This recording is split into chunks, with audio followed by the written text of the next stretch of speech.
고린도 교회는 각자가 추종하는 사역자들을 따라서 교회가 쪼개져 있었을 뿐만 아니라 또 한 가지 문제가 더 있었습니다. 그건 자연스럽게 자기가 추종하지 않는, 그러니까 자기가 좋아하지 않는 사역자들에 대해서 함부로 평가하고 함부로 판단하고 함부로 비교하는 그러한 잘못을 많이 저지르고 있었습니다.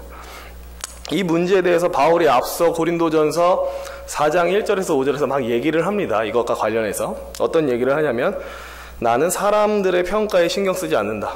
사람들이 나를 어떻게 생각하고 나의 사역에 대해서 뭐라고 생각하는지 난 신경 쓰지 않는다. 나는 오직 나의 주인이신 예수 그리스도의 평가와 심판만을 신경 쓸 뿐이다 라고 얘기를 했습니다. 그리고 나서 이제 오늘 본문에서도 계속 그 얘기를 합니다.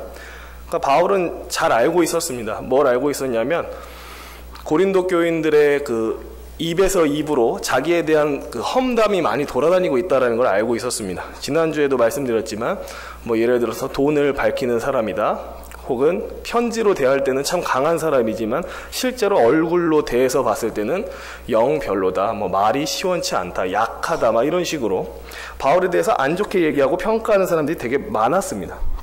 그래서 바울은 그러한 교만한 마음을 가지고 있는 고린도 교인들에게 계속 권면의 말들을 합니다. 일단 6절에서 이렇게 말을 합니다. 형제들아, 내가 너희를 위하여 이 일에 나와 아볼로를 들어서 본을 보였으니 이는 너희로 하여금 기록된 말씀 밖으로 넘어가지 말라 한 것을 우리에게서 배워 서로 대적하여 교만한 마음을 가지지 말게 하려 함이라.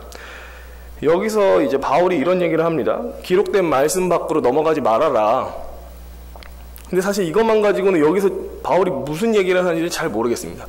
여기서 바울이 말하는 기록된 말씀이 정확히 무엇을 가리키는지는 잘 모르겠는데, 문맥을 통해서, 그러니까 윗절과 아랫절 이 내용의 흐름을 통해서 추측을 해보면 아마도 성경에서 어떤 서로를 향해 함부로 판단하거나 교만한 마음을 갖지 말라는 그런 말씀을 지칭하는 것 같습니다. 성경에서 말하는 교만을 대적하는 말씀, 혹은 서로를 함부로 판단하고 평가하는 이런 것들을 지양해라 라는 말씀을 얘기하는 것 같습니다. 예를 들면 이런 거죠. 잠언에 있는 교만에서는 다툼만 일어날 뿐이라 권면을 듣는 자는 지혜가 있느니라, 혹은 교만은 패망의 선봉이요 거만한 마음은 넘어짐의 앞잡이니라 등의 말씀을 가리키는 것 같습니다. 정확하게 알 수가 없습니다. 하지만 이제 문맥상 교만을 계속 지적하고 있기 때문에 교만을 금지하는 성경 말씀에 대해서 얘기하고 있는 게 아닐까라고 추측을 합니다. 그리고 바울은 자기를 포함해서 아볼로가 이러한 성경 말씀을 항상 지키고 살았고 그 본을 여러분들 앞에서 항상 보여왔습니다 라는 얘기를 합니다. 그러니까 우리는 그렇게 하지 않았다. 여러분이 지금 저지르고 있는 그런 교만의 잘못을 우리는 여러분과 있을 때 저지른 적이 없다라는 얘기를 합니다. 계속해서 바울은 목이 뻣뻣하고 눈이 높아진 고린도 교인들을 향해서 얘기를 합니다. 한번 7, 8절 같이 한번 읽어봤으면 좋겠습니다. 읽어보겠습니다. 누가 너를 남달리 구별하였느냐? 내게 있는 것 중에 받지 아니한 것이 무엇이냐? 네가 받았은즉 어찌하여 받지 아니한 것 같이 자랑하느냐? 배부르며 이미 풍성하며 우려 없이도 왕이 되었도다. 우리가 너희와 함께 왕노릇하기 위하여 참으로 너희가 왕이 되기를 원하노라. 일단 8절에 보면은 바울은 이런 식으로 얘기를 합니다. 제가 보았을 때 고린도 교인 여러분들은 마치 왕처럼 보입니다. 그러니까 왜 왕처럼 보이냐라는 얘기를 했는가를 생각을 해보면 왕이 하는 일들이 참 많았지만 대표적으로 하는 일 중에 하나는 어떤 재판하는 문제, 특정한 문제에 대해서 평가하고 판단하고 심판하는 역할을 왕이 했었습니다.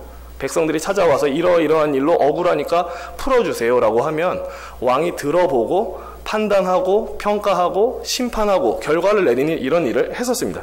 근데 이제 바울이 봤을 때는 사역자들을, 오늘날로 따지자면 목회자들을 함부로 판단하고 평가하고 얘기하는 그 모습이 마치 왕과 같다라는 거죠. 그러니까 이 얘기는 지금 칭찬하고 있는 게 아닙니다. 여러분은 참으로 왕과 같이 존귀한 모습을 하고 있군요 라는 얘기를 지금 바울이 하고 있는 게 아니라 거꾸로 돌려서 얘기하는 겁니다.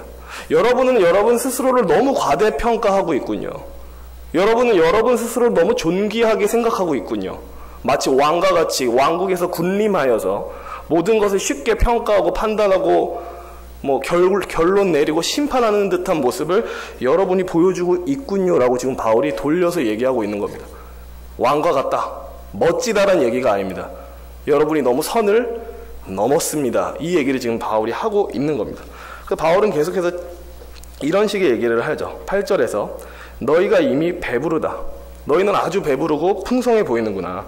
지식과 지혜로 충만해서 더 배우거나 가르침을 받을 필요가 없는 사람들처럼 보이는군요 라는 얘기를 하고 있습니다.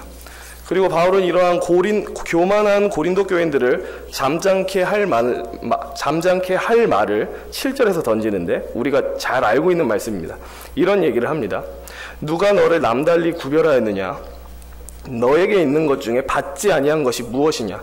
네가 받았은즉 어찌하여 받지 아니한 것 같이 자랑하느냐? 바울이 하는 얘기는 이겁니다. 여러분에게 탁월함을 주신 분이 누구며 여러분이 자랑하는 재능이나 은사가 다 어디서 온 것입니까? 그거 한번 곰곰하게 생각해 보십시오. 만약 여러분이 가지고 있는 재능이나 재물이나 명예나 은사가 본래 자기 것이 아니라 하나님이 주신 선물이라면 사람은 자랑할 수 없습니다. 사실 이 말에는 그런 의미도 있는 것 같습니다. 여러분이 지금 믿고 있는 복음 누구한테 들었습니까? 여러분이 지금 듣고 있는 예수 그리스도 누구의 입으로 들었습니까? 우리한테 들은 것 아닙니까? 근데 마치 왜 우리한테 전혀 배우지 않았던 사람인 것처럼 우리 위에 올라서서 우리를 함부로 평가하고 판단하고 심판하려 합니까? 라는 얘기를 둘러서 하고 있는 것처럼 보입니다. 계속해서 바울은 교만한 고린도 교인들한테 권면의 말을 하는 거죠.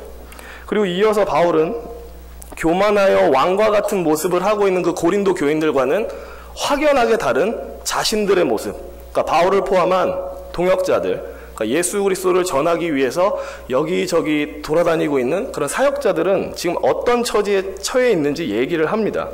9절에서 이렇게 얘기합니다.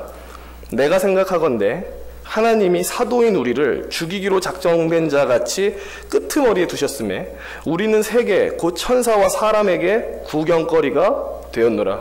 이게 사실 읽으면 무슨 소리인지가 잘 이해가 안 됩니다. 하나님께서 자신들을 죽이기로 작정된 자같이 끄트머리에 두셨고 세상 모두의 구경거리가 됐다. 근데 이 말은 당시 로마 시대의 문화를 생각하면 이해가 되는 말입니다.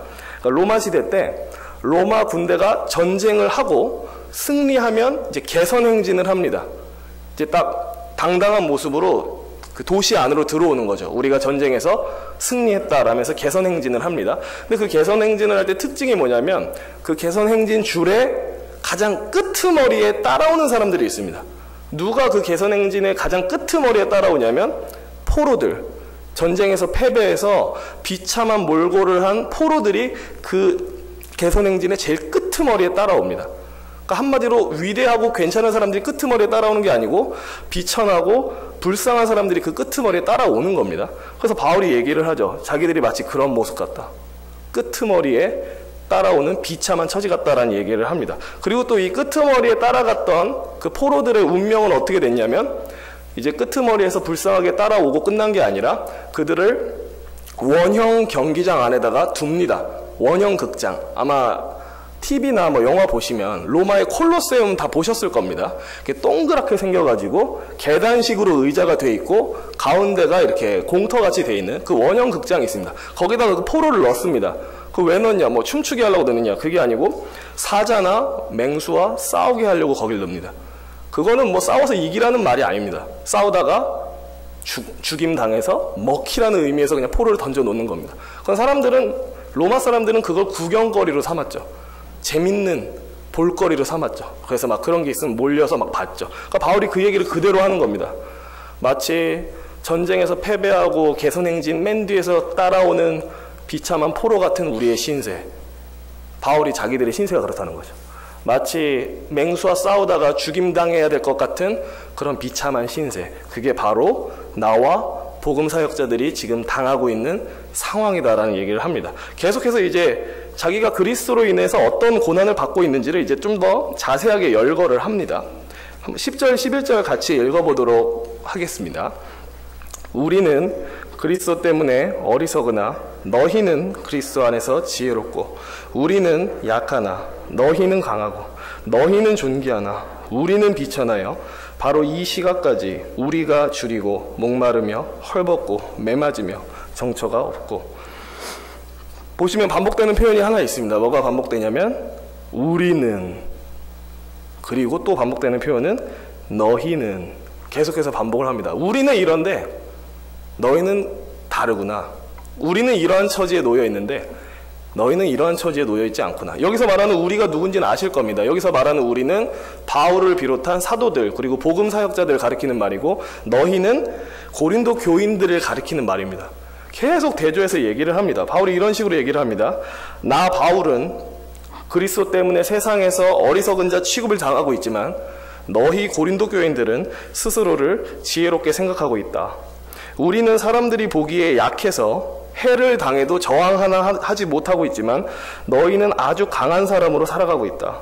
우리는 비천에서 멸시와 경멸을 받고 있지만 너희는 존귀한 자로 취급받고 있다. 우리는 항상 줄이고 목마르지만 너희는 배부르다. 우리는 항상 입을 것도 제대로 없어서 거의 벌거벗은 자처럼 헐벗고 살지만 너희는 부유하게 차려입고 산다. 우리는 사람들한테 전혀 환영받지 못하고 매맞으며 살지만 여러분들은 세상 사람들한테 환영받고 산다. 우리는 머리 둘 곳 없어서 정처 없이 헤매면서 그렇게 복음을 전하고 있지만 여러분들은 아주 크고 의리의리한 집에서 편하게 잘 살고 있다. 나는 예수 그리스도를 주로 고백하는 순간부터 그렇게 살고 있었고 지금도 그렇게 살아오고 있다라고 지금 바울이 얘기하고 있습니다. 근데 바울은 왜 갑자기 뜬금없이 이런 얘기를 하는가? 그거는 생각해보라는 겁니다. 고린도 교인 여러분들의 모습이랑 말씀 사역하고 있는 사도들이랑 얼마나 다른지, 그리고 참된 신앙인이 갖춰야 되는 모습이 대체 뭔지 한번 생각해보게 하려고 고린도 교인들과 완전히 대비되는 자신들의 처지에 대해서 막 얘기를 합니다. 12, 13절에서도 계속 얘기를 하죠. 또 수고하여 친히 손으로 일을 하며 모욕을 당한 즉 축복하고 박해를 받은 즉 참고 비방을 받은 즉 권면하니 우리가 지금까지 세상의 더러운 것과 만물의 찌꺼기같이 되었도다. 계속 얘기합니다. 말씀 사역자들은 당연히 사역하는 교회가 생활을 책임지는, 그러니까 어떤 부양을 받을 권리가 있습니다. 바울이 그 얘기를 다른 데서도 합니다. 마땅히 우리가 생명의 말씀을 전하고 있기 때문에 교회로부터 어떤 생활비를 받거나 부양받을 그런 권리가 있다. 하지만 바울은 그 권리를 쓰지 않았습니다. 일부러 고린도 교회가 막 세워져 있었고 혹은 복음을 값싼 것으로 혹은 돈 주고 살 수 있는 것으로 오해할까봐 스스로 돈을 벌어서 사역을 했었습니다. 그 얘기를 하고 있고요. 또 계속해서 얘기하기를 복음을 전할 때마다 사람들한테 모욕을 당했지만 얼굴을 맞대고 싸운 적이 없었고 우리는 항상 축복했다라고 얘기를 합니다. 또 박해를 당해서 생명의 위협을 느낀 적이 한두 번이 아니었지만 그냥 그 고난을 감당하고 참아냈다라고 얘기를 합니다. 자신들의 평판을 깎으려는 사람들의 온갖 나쁜 얘기에도 우리는 꿋꿋이 그런 사람들에게 예수 그리스도를 믿을 것을 권면했다라고 얘기를 합니다. 그러니까 바울이 이렇게 살아오면서 걸어왔던 길, 그들이 처해져 있었던 비천한 모습에 대해서 바울이 두 단어로 표현합니다. 13절에 더러운 것과 만물의 찌꺼기. 이 말은 좀 더 직접적으로 얘기하면 배설물과 쓰레기 취급받았다는 얘기입니다. 예수 그리스도의 그 복음을 전했던 자신들과 사도들, 그 외의 사역자들이 어딜 가든 똥 취급당하고 쓰레기 취급당했다라는 얘기를 하고 있습니다. 인간 이하의 역임을 받았고 그렇게 멸시받고 그렇게 살아왔다라고 얘기를 합니다. 바울이 지금 이런 얘기를 하는 것은 하나님이 우리를 이렇게 대하니까 너무 야속하다. 하나님이 우리가 하나님을 위해서 수고하고 있는데 이런 식으로 대하는 게 너무 서운하다. 그 얘기를 지금 하고 있는 게 아닙니다. 계속 얘기하는 거는 교회 안에서 교만하여서 분열의 문제를 자꾸 일으키는 너희와 우리의 모습이 얼마나 다른지 똑바로 보라라는 겁니다. 교회에서 교만하여져서 마치 왕처럼 군림하면서 서로 파 나누고 싸우는 여러분의 모습과 지혜로운 척은 있는 대로 다 하고 교만은 하늘을 찌르는 여러분의 모습과 우리의 모습이 얼마나 다른지 보십시오라고 얘기를 하는 겁니다. 누가 진정 예수 그리스도를 따르는 사람이고 누가 진정 자기 십자가를 짊어지고 가는 사람인지 똑바로 보라는 거랍니다. 그 의도하는 건 그거죠. 그러므로 여러분이 우리에 대해서 함부로 얘기하면 안 된다.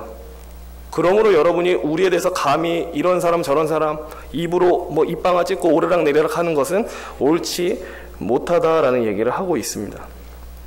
말씀을 마치겠습니다.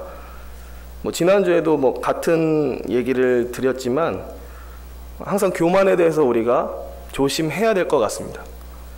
서로에 대해서 그러니까 성도가 성도에 대해서 함부로 평가하는 것도 굉장히 위험하고, 나는 이렇게 하는데 저 사람은 왜 이렇게 안 해?